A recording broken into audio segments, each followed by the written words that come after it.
What's going on, wonderful world of YouTube? Welcome back to part 6 of Project PitBike, and we're getting down to the nitty gritty and the good stuff of this build. Actually, I can't really say it's the good stuff of this build because it's mainly just putting on all the knick-knack little parts and stuff, and we're getting parts in constantly, and we're figuring out what we need to replace. I've been doing a lot of cleaning off camera. I got the wheels cleaned up, which I do plan on ordering aftermarket wheels, but for now I got the chrome on the stock wheels cleaned up, and I don't really want to go with chrome on these wheels, but they're chrome with black hub. They got the wave rotors, and it's got the sprocket, which we're going to reuse anyways. So I went ahead and just cleaned those up. I did some painting of the bars because they were black faded, and I painted the brake lever. We're going to reuse those just until the new ones come in. So let me show you guys what I've been working on here in the garage. Like I said, I was able to clean up these wheels. They had like a lot of corrosion and rust and stuff on them, and they are now chrome again. And what I'm going to do is I'm going to use these until I decide to order a set of aftermarket wheels. I'm looking for ones with CNC hubs and then a black laced wheel. Nothing too fancy, just the anodized like metallic gray, gunmetal gray CNC hubs, and then black wheels. I might just go full black wheel, but we do got the wave rotor on there. I cleaned the bearings out real good. I got it back chrome again. That's the front wheel right there. We are going to need new tires before we decide to run these, but by the time I order new tires, I'm probably going to order new wheels and tubes and stuff at the same time. But this is just to get the bike back to a rolling state. So I went ahead and cleaned those up real good, and I'll probably end up selling these in the long run. That's the front wheel. Here is the back wheel. The back wheel cleaned up really well too as well. And they both have a nick in them, like a bend, but they do hold air. This one has a bend in it, and the front one has a bend in it too as well, but it doesn't perfect any performance. I rode this bike when I got it. It still rides straight. But yeah, we were able to clean those up and get them back to chrome, nice and shiny. Kind of hard to get in and to get the hubs real clean. I'll work on getting that clean off camera. There's our sprocket, we're gonna reuse that. But yeah, got the wheels pretty clean, and we're gonna get those on the bike today as well. The package we have been waiting for has arrived, and it looks like it's already been cut open, which is pretty weird, but they taped over it. But this is the CDI box and the racing ignition coil, because today we're going to be doing some wiring on the bike, getting all the wiring and stuff taken care of. So I gotta take the seat and all this stuff off right here, but we're going to get the wiring and everything done up on there, get it all wired back up. Got to clean that plug up a little bit, but that's going to be today's episode. We're also going to get the brake calipers mounted. I'm going to clean that one up. I cleaned the front one up, and it's not fully mounted because the forks are touching the ground, but with the wheels on, we'll be able to put those on. We'll get the brake master cylinder put on, and we're going to take that hose off and stuff and clean them because we're going to be rebleeding the brakes and using some of this Lucas Oil synthetic brake fluid. So, pretty interesting video today. Just going over the last bits of this bike, and literally the only thing we need left is to get the gas tank in, and we will be able to crank her up and get to riding again. All right, so let's pull out our racing CDI box. Let me see if I can get that to focus. There we go. We got our racing CDI box. This is going to take our rev up a notch. It's a 5-pin. It plugs directly into my wiring harness. Nothing on the back. There's that. And then we also have our new racing ignition coil. Now this bad boy is going to give that bike some spunk. It's going to give it some spark, and yeah, it's just going to make this bike a little bit more powerful. That CDI box is definitely going to give us some more bottom end, which I really want on this bike. So we're going to be getting those mocked up today. Well, not mocked up, we're actually going to be installing those today in today's video. And yeah, glad they came in pretty fast. They came from Houston. Plastics came from Dallas, and they were 1 day out, and which is crazy because I'm in Grand Prairie, which is 20 minutes out of Dallas, 15 on a good day, and about 3 hours away from Houston. So good job on shipping.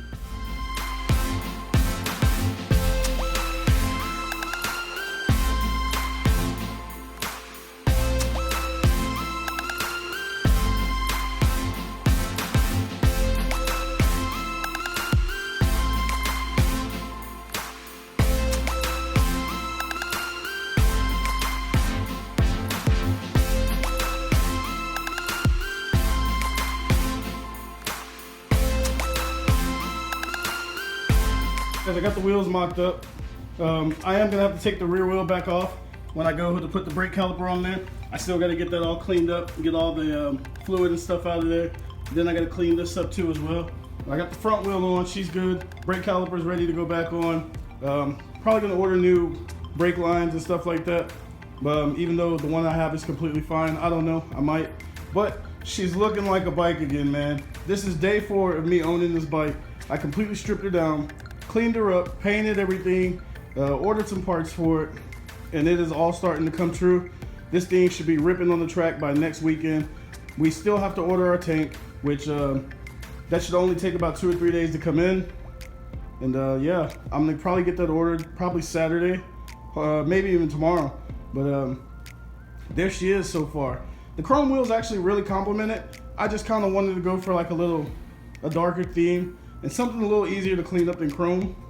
Actually, then again, chrome is probably the easiest to clean, maybe. It'd be better than going white. And I did want the CNC hubs kind of for a little lighter. But she's starting to look like a bike again. I'm loving it. Let's continue to mock up this stuff and then we'll jump into the wiring.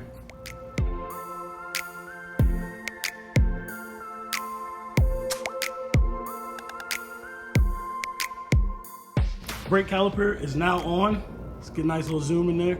She's on. All I got to do now is add the brake line, but I have the handlebars not on and installed, as you can see. They are actually over there hanging up drying along with the brake pedal, and then we have our master cylinder and our brake line sitting out there so it doesn't leak any fluid in the floor. But the brake line is on, she's installed, or the brake caliper is on, she's installed. Like I said, this bike is starting to look more and more like a bike by the minute. I'm so excited and I can't wait to ride this thing. Now we're gonna dive into the wiring harness, installing our new CDI box and our racing ignition coil. All right, it's very simple. Here's our wiring harness. There's our original CDI box, the stock one. The wiring harness, everything's gonna be plug and play. We gotta make sure we get our grounds right. I'm gonna have to sand down a little bit of that on the chassis. That way we know that our grounds are actually touching instead of touching the paint. But all we have to do is unplug this CDI box right here, plug this CDI box in and get it mounted somewhere on the frame. Now there is a spot in here. I just don't want it to get in the way of the gas tank. So I'm gonna zip tie it there for now. And then once we get our gas tank, we'll know if we need to move it somewhere. There's plenty of room up in here. And I'm pretty sure the wiring harness extends, it's pretty long. And so it doesn't have to be all tucked and bunched up in there. But let's get into installing this. And one thing, last but not least, I forgot our new racing ignition coil. That's gonna be simple as well. It is just a plug and play as well, green to green, black to black. All we have to do is unplug that and clamp them back down on there. And then we have our racing ignition coil as well. All right, when it's all said and done, CDI box plugged into our 5-pin CDI connector, coil plugged into our harness as well. Now we get it mocked up, put on the bike. Like I said, we gotta make sure that our ground is actually contacting. That way we can get spark to the bike and we don't have problems starting.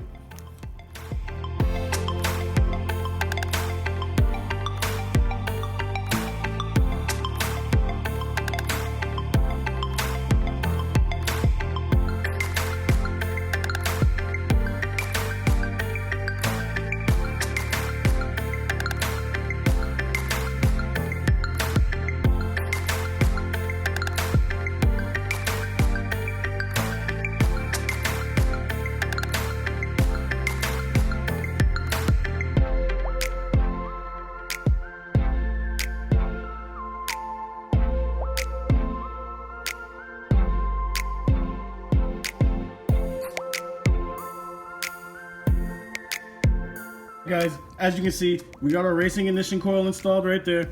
Everything is connected to the wiring harness. The only thing that's not connected is our kill switch. But I'm thinking about ordering a new kill switch because the style of kill switch that this bike came with is like goofy. It's like one of those on and off switches, and I just want the push button. It's easier than trying to turn it on and off in case like a wreck or something like that.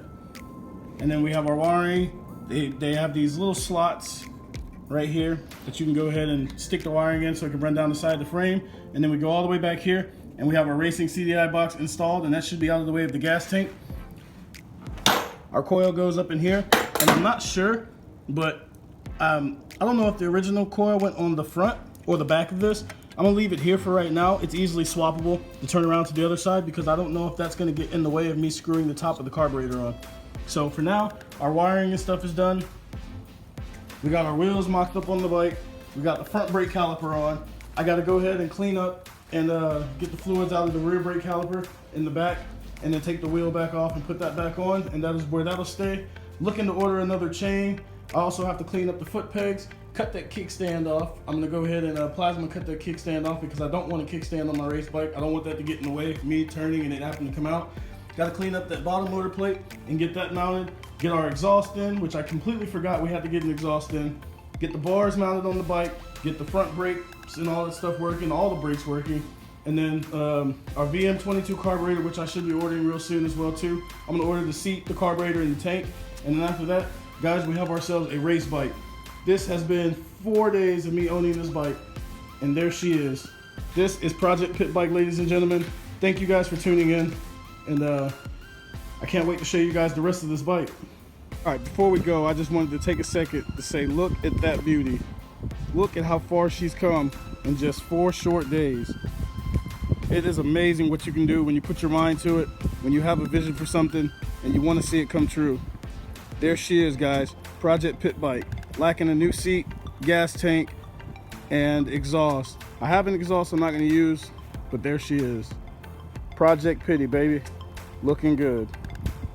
Appreciate all 49 of you subscribers, because that's right, we went from just 3 to 17 to 28 to 43 to now 49 subscribers, and I appreciate each and every one of you guys for clicking on the videos, for subscribing, turning notifications on, for engaging with me on Instagram and on the Facebook group pages. I appreciate each and every one of you. Thank you guys for watching today's video. Sorry it's such a short one. It wasn't nothing too exciting. And the last couple of videos, which will probably be about 2 more videos of Project PitBike before we make some ride videos of our first startup and then going back to the track. It's going to be a lot of buttoning up stuff, getting the little knick-knack stuff here and there, setting in place. But other than that, this thing is almost ready to rip, and I couldn't be more excited. Can't wait to catch you guys in the next one. Hope you guys tune in. If you're new to the channel, subscribe, give that video a thumbs up, and I will see you guys in part 7. Part 7, because this is part 6. Wow, 6 videos in 4 days, Project PitBike content. Couldn't be more proud. I will catch you guys in the next one.